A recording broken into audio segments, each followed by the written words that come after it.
اللہ اللہ اللہ اللہ اللہ اللہ اللہ اللہ۔ السلام علیکم ورحمۃ اللہ وبرکاتہ۔ نحمدہ ونصلی علی رسولہ الکریم، اما بعد۔ ان اللہ وملائکتہ یصلون علی النبی یا ایہا الذین آمنوا صلوا علیہ وسلموا تسلیما۔ اللہم صلی علی سیدنا محمد وعلی آل سیدنا محمد وبارک وسلم۔ قال رسول اللہ صلی اللہ علیہ وسلم: اللہم ارحم خلفائی۔ قالوا من خلفاؤک یا رسول اللہ؟ قال الذین یأتون من بعدی ویروین احادیثی ویعلمونها الناس، اور کما قال علیہ الصلاۃ والسلام۔ معزز سامعین و ناظرین کرام، الحمدللہ جس حدیث پاک کی درس دینے کا انتخاب یہاں پر کیا گیا ہے، زجاجۃ المصابیح کا انتخاب کیا گیا ہے، جو کہ محدث دکن حضرت سیدنا عبداللہ شاہ صاحب نقشبندی مجددی قادری رحمۃ اللہ علیہ کی عظیم الشان تصنیف ہے۔ انشاءاللہ تعالی قبل اس کے کہ زجاجۃ المصابیح کے احادیث کا آغاز کیا جائے، ہم زجاجہ کے مختصر سا تعارف اور اس کی جو خصوصیات ہیں انشاءاللہ اس کو آپ کے سامنے رکھتا چلو۔ معزز سامعین و ناظرین، آقا علیہ الصلاۃ والسلام ارشاد فرماتے ہیں کہ اے اللہ تو میرے خلفاء پر رحم فرما۔ صحابہ کرام رضوان اللہ تعالی علیہم اجمعین سوال کرتے ہیں کہ یا رسول اللہ صلی اللہ علیہ وسلم، آپ کے خلفاء کون ہیں؟ تو آقا علیہ الصلاۃ والسلام ارشاد فرماتے ہیں کہ الذین یأتون من بعدی، میرے خلفاء وہ ہیں جو میرے بعد آئیں گے، ویروون احادیثی، اور میری حدیثوں کی روایت کریں گے، ویعلمونها الناس، اور اس کو لوگوں کو سکھائیں گے۔ تو معزز سامعین، خلفاء کس کو فرما رہے ہیں سرکار؟ وہ لوگ کہ جو کہ احادیث کی روایت کرتے ہیں اور ان احادیث کو لوگوں تک پہنچاتے ہیں، وہ حقیقت میں آقا علیہ الصلاۃ والسلام کے جانشین ہیں۔ آقا علیہ الصلاۃ والسلام نے اپنی خلافت کی سند کس کو عطا فرمایا ہے؟ ان لوگوں کو جو کہ احادیث مصطفیٰ صلی اللہ علیہ وسلم کی نشر و اشاعت کرتے ہیں۔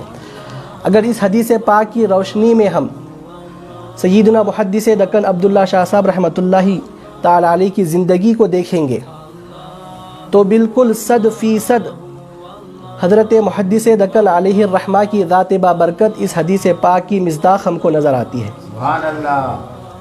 کیونکہ آپ دیکھیں، آپ نے ایسا عظیم کارنامہ انجام دیا، 1300 سال جو حنفیوں پر جو قرض تھا، آپ نے زجاجۃ المصابیح کی عظیم الشان تصنیف کے ذریعے اس قرض کو آپ نے اس امت مسلمہ سے اتار دیا۔ آپ نے ایسا عظیم قرض حضرت محدث دکن نے ادا کیا۔ تو یہ حدیث پاک کے مصداق، اور اس حدیث پاک میں آقا علیہ الصلاۃ والسلام نے جو دعا فرمائی ہے، اس دعا کا وافر حصہ حضرت محدث دکن عبداللہ شاہ صاحب رحمۃ اللہ علیہ کو حاصل ہوا ہے۔ تو اسی لیے آپ کی زندگی مبارک، آپ کا جو طہارت و تقویٰ ہے، آپ کی کرامات ہے، وہ اپنی جگہ مسلم ہے، لیکن اب ہم یہاں پر ہم کو جو ہے سنا آپ کی کتاب اور آپ کی تصنیف کے تعلق سے ہم کو کچھ جاننا ہے۔ تو اسی لیے قبل اس کے کہ احادیث کا درس شروع کیا جائے، زجاجہ کی اہمیت اور اس کا تعارف جاننا ضروری ہے، کیونکہ کسی بھی چیز کی اہمیت ہم نہیں جانیں گے تو پھر اس کی قدر و قیمت ہم نہیں جان سکیں گے۔ تو اسی لیے آپ دیکھیں، حضرت امام اعظم ابو حنیفہ رحمۃ اللہ علیہ، آپ نے قرآن اور احادیث مصطفیٰ صلی اللہ علیہ وسلم سے 83,000 مسائل کو آپ نے مستنبط کیا۔ 83,000 مسائل کو آپ نے مستنبط کیا ہے، اس کو نکالا قرآن و حدیث کی روشنی میں۔ اب لیکن احادیث مصطفیٰ صلی اللہ علیہ وسلم کی روشنی میں امام اعظم ابو حنیفہ رحمۃ اللہ علیہ نے جو مسائل کو نکالا تھا، جن مسائل کی تخریج آپ نے کی تھی، وہ تمام احادیث یک جگہ جمع نہیں تھے. احادیث آپ کو معلوم ہے صحیح ستہ ہی نہیں بلکہ اس کے علاوہ اور بھی کتب احادیث ہیں کہ جن میں ہزارہ احادیث موجود ہیں. احادیث کا بڑا ذخیرہ موجود ہے. تو پھر مسلک حنفی کے جو دلائل ہیں، جو بنیاد ہے، جن احادیث کی روشنی میں امام اعظم نے جو مسائل کو مستنبط کیا تھا، وہ مسائل کی احادیث کتب حدیث میں مختلف کتب حدیث میں منتشر تھے، پھیلی ہوئی تھے. تو اسی لیے ہر کس و ناکس کے بس کی بات نہیں تھی کہ ان تمام کتب احادیث کا مطالعہ کرے، پھر اس کو سمجھے، پھر یہ جانے کہ یہ ہماری دلیل بن سکتی ہے یا نہیں بن سکتی ہے. یہ کوئی معمولی بات نہیں ہے، اور یہ کام وہی کر سکتا ہے جس پر اللہ کا خاص فضل ہو، خاص اس کی رحمت ہو، خاص اس کی عنایتیں ہو. تو پھر اسی لیے آپ دیکھیں مختلف زمانوں میں مسلک حنفی پر کئی اعتراضات کیے گئے. اہل رائے کہا گیا ان کے پاس صرف مسائل ہیں لیکن اس کے دلائل موجود نہیں ہیں. مختلف قسم کی باتیں کہنے والوں نے کہی. اور جب بات ایسی ہے تو پھر تمام حنفیوں پر، بالخصوص فقہائے کرام پر، جو امام اعظم کی تقلید کرنے والے ہیں، ان فقہائے کرام پر یہ بہت بڑا ذمہ داری، بہت بڑی جو ہے سنا قرض ان کے اوپر آ گیا تھا کہ ان احادیث مصطفیٰ کو جمع کیا جائے کہ جس کی روشنی میں امام اعظم نے مسائل کو مستنبط کیا تھا. تو پھر آپ دیکھیں یہ کام کب ہوا؟ نہ دوسری صدی میں ہوا، نہ تیسری صدی میں ہوا. تعجب ہوتا ہے کہ حضرت محدث دکن عبداللہ شاہ صاحب رحمۃ اللہ علیہ کے کام کو دیکھ کر کہ آپ کا یہ کام دیکھنے والوں کو ایسا لگتا ہے کہ جیسے کہ کسی تیسری یا دوسری صدی ہجری کے بزرگ نے کیا ہو. ایسا لگتا ہے دیکھنے والوں کو، کیونکہ یہ زمانے میں ایسی صلاحیتیں دیکھنے میں عام طور پر نظر نہیں آتی. تو اسی لیے اللہ رب العزت نے حنفیوں پر جو قرض تھا، اس قرض کی ادائیگی اور اس کو تکمیل کا ذریعہ جو بنایا وہ محدث دکن عبداللہ شاہ صاحب رحمۃ اللہ علیہ کی ذات مبارکہ کو بنایا. اور آپ کو معلوم ہے زجاجۃ المصابیح، یہ کتاب آپ نے 5 جلدوں پر آپ نے اس کی تصنیف کی ہے. اور آپ زجاجۃ المصابیح کو اسلامی احکام کا انسائکلوپیڈیا بھی آپ کہہ سکتے ہیں. اب انسائکلوپیڈیا کیا ہے؟ یہ کسی بھی چیز کے متعلق جو اس کے مختلف شعبے ہوتے ہیں، ان تمام شعبوں پر سیر حاصل گفتگو جس تصنیف میں کی جاتی ہے اس کو کہتے ہیں انسائکلوپیڈیا. تو زجاجۃ المصابیح یہ ایسی کتاب ہے کہ یہ اسلام کا انسائکلوپیڈیا ہے. یعنی اسلام کے جتنے شعبے ہیں، چاہے وہ اعمال ہو، عبادات ہو، معاملات ہو، معاشرت ہو، اخلاق ہو، تصوف ہو، اور اسی طریقے سے انبیاء علیہ السلام کے جو فضائل ہیں، آقا علیہ السلام کے جو فضائل ہیں، صحابہ کے، اہل بیت کے جو فضائل ہیں، جنت سے لے کر دوزخ تک. اور اسی طریقے سے یہ کہا جانا جیسا یہاں پر بیجا نہ ہوگا کہ انسان کے پیدا ہونے سے لے کر جنت میں جانے تک کے تمام احادیث کا اس میں جمع کر دیا گیا. یہ کوئی معمولی بات نہیں ہے. آپ یہ بھی کام کر سکتے تھے حضرت محدث دکن عبداللہ شاہ صاحب رحمۃ اللہ علیہ کہ صرف آپ فقہی احادیث کو جمع کر سکتے تھے. یہ کام بھی آپ کر کے آپ جو ہے سنا وہاں پر اپنا کام روک سکتے تھے. لیکن آپ نے امت مسلمہ پر ایسا عظیم احسان آپ نے کیا، عبادات، معاملات، عقائد، اخلاقیات، اسلام کا جو بھی شعبہ ہے، انسان جو بھی حرکت کرتا ہے، جو بھی اپنے دل میں تصدیق کرتا ہے، اسلام میں جن چیزوں کا ماننا ضروری ہے، ہر چیز کا جو ہے سنا اس کی بنیاد حضرت محدث دکن عبداللہ شاہ صاحب رحمۃ اللہ علیہ نے حدیث کی روشنی میں زجاجہ میں جمع کر دیا. تو ایسی عظیم الشان کتاب ہے زجاجۃ المصابیح کہ اسلام کے کوئی بھی انسان جو بھی حرکت کرتا ہے اس کی حرکت سے متعلق بنیادی حدیث جو ہے وہ زجاجہ میں آپ کو مل جائے گی. تو یہ زجاجۃ المصابیح کی خصوصیت ہے. پھر اس کے بعد آئیں ہم زجاجۃ المصابیح کا جو خطبہ ہے اس کو بھی ہم مختصر سماعت فرما لیتے ہیں. اور زجاجۃ المصابیح کو آپ نے تصنیف کیوں کی ہے، وجہ کیا بنی، وجہ تالیف کیا بنی؟ آپ کو یہ واقعہ سن کر بھی بڑی مسرت ہوگی کہ حضرت محدث دکن عبداللہ شاہ صاحب رحمۃ اللہ علیہ نے